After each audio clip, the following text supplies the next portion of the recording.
Almost everybody needs subtitles on their videos nowadays. For accessibility reasons, for marketing optimization reasons, subtitles and captions are super important at this point. There have been a lot of different ways to do this in the past. It used to not be nearly so easy. In fact, we had to make an After Effects script in order to custom build our own subtitles once upon a time. But now there are programs like Descript, which make it super easy and automate the entire process. Automated transcriptions and subtitles are now built into Premiere. I've been doing subtitles forever, but this might be one of the easiest ways, actually. Let's break down how to subtitle a video. So we have this 30-second long social media post, and we want to transcribe it. So we're going to go up to Sequence, Auto-Transcribe Sequence. Click that button. And it's going to need to think for a second. Audio on track, mix. Yes, because we want it to listen to all of the tracks. You can transcribe in point and out point only, but we don't have that. Opt into recognizing when different speakers are talking.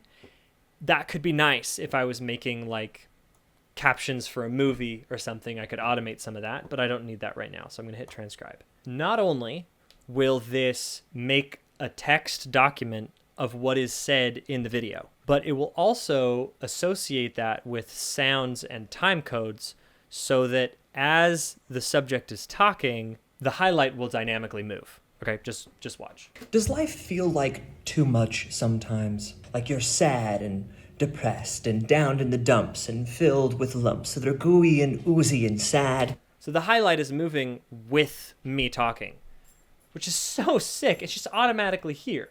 Get an animal companion. They are a heck of a lot of work, and if you get a puppy, they'll keep you up at all hours of the night, and you'll be absolutely exhausted, but you will have responsibility, you will have enjoyment, and you will have somebody to help you feel like life isn't always absolutely terrible all of the time.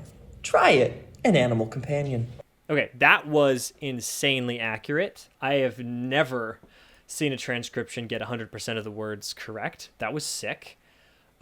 If you needed to change it, you would go in, double click, and then it allows you to, hi dog, and then it'll allow you to edit the entire paragraph.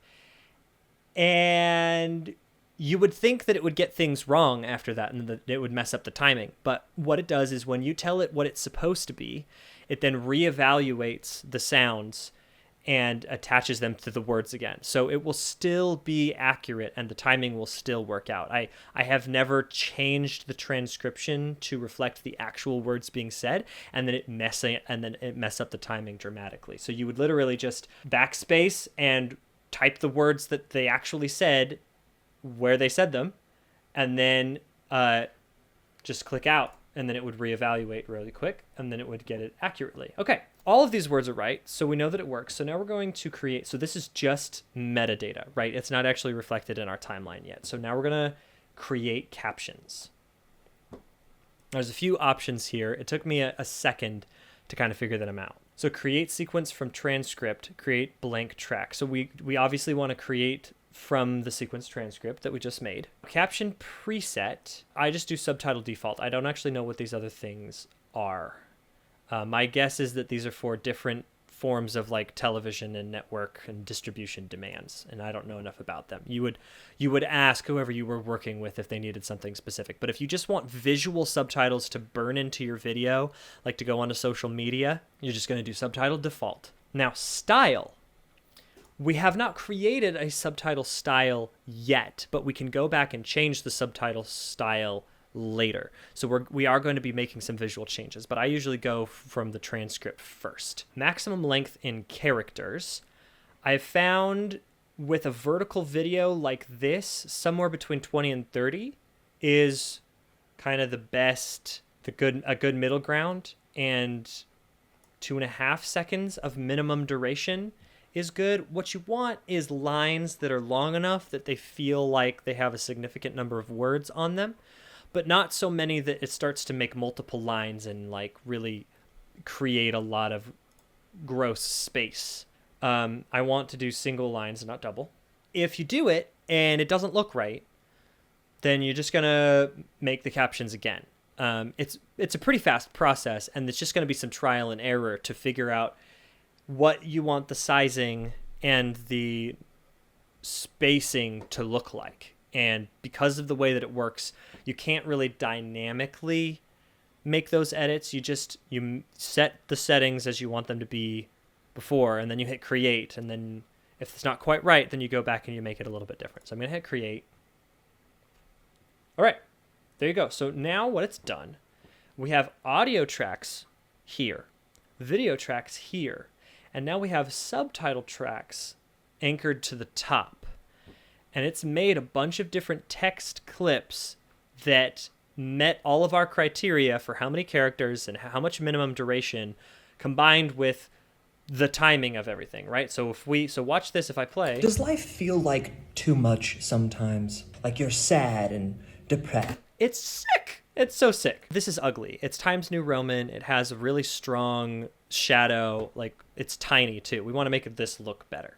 So what I'm going to do is I'm going to double click on the clip here. So it will open this Essential Graphics tab. Now, there are a lot of templates. I've never used these templates. I don't know how effective they are. I usually just go straight to edit. And then I can change things how I want to look. So there's a lot of options here. We can choose the font, the style, the size. All of our paragraph options are here.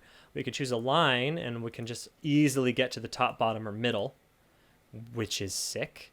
And then we can change the positioning from there. So let's say we want to go Lato, and we want to turn off the shadow, but we do want a background, and I want to create some padding around this background, and then I want to do like a nice pink color, and I want to round the corners, and then I want to go bigger. That's kind of cute. So now let's play this back.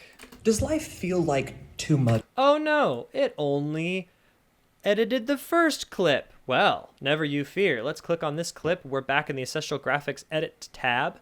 Now we're going to hit Track Style. Now you see how it says Track Style. So this is going to be the style for this whole subtitle track. So all of the clips that are in this track will be affected by the track style. That's why this is so nice. So we're going to create a style. So basically, if we create a style, it's going to take all of the options that we just made and then apply them. Pinky Poo. Okay, so now this is the track style. So this text was affecting this clip only, but this track is for everything. So now all of our clips will match aesthetically. Does life feel like too much? Okay, now it's too big. So if I go in here and I shrink down the text a little bit more, and then I create a new style, Pinky Poo 2. I'm making a new style because I need the whole track to be this style, and I don't actually know how to update previous styles. I guess if I go in here, yeah, I don't know how to do it. They show up here as Premiere presets, but I don't know how to change them. So we're just going to do Pinky Poo 2. So now everything is a little bit smaller. Feel like too much sometimes. Like you're sad and depressed and down in the dumps and filled with lumps that are gooey and oozy and sad. Get an animal companion. They are a heck of a lot of work, and if you get a... Look at that! We've made captions. So easy. Barely an inconvenience. So you can obviously edit all of these to your heart's content. And you can also change these. So let's say we actually did want more of these to work together. I'm going to merge these captions. Boom. So now there's more together. But actually, that's too much. I don't want this much information, so I'm going to split these captions. Now, the annoying part with the split is it kind of just makes a duplicate and then cuts it in half. So you have to go in, you have to delete the first part of the first one. You have to delete the first part of the second one. You have to delete the second part of the first one. And then you'll also have to go in here and make sure that the timing is right. Work, and if you get a puppy, they'll keep you up at... Now that worked pretty well, luckily, but sometimes, what it does is when you split it like that, it just splits it in half without attaching it to like the time code of specific words. So you might have to use your N tool, your rolling edit tool, and move this a little bit so that the subtitle change happens exactly when you want it to. But that's it. I mean, subtitles nowadays are super simple. It used to be way harder than this.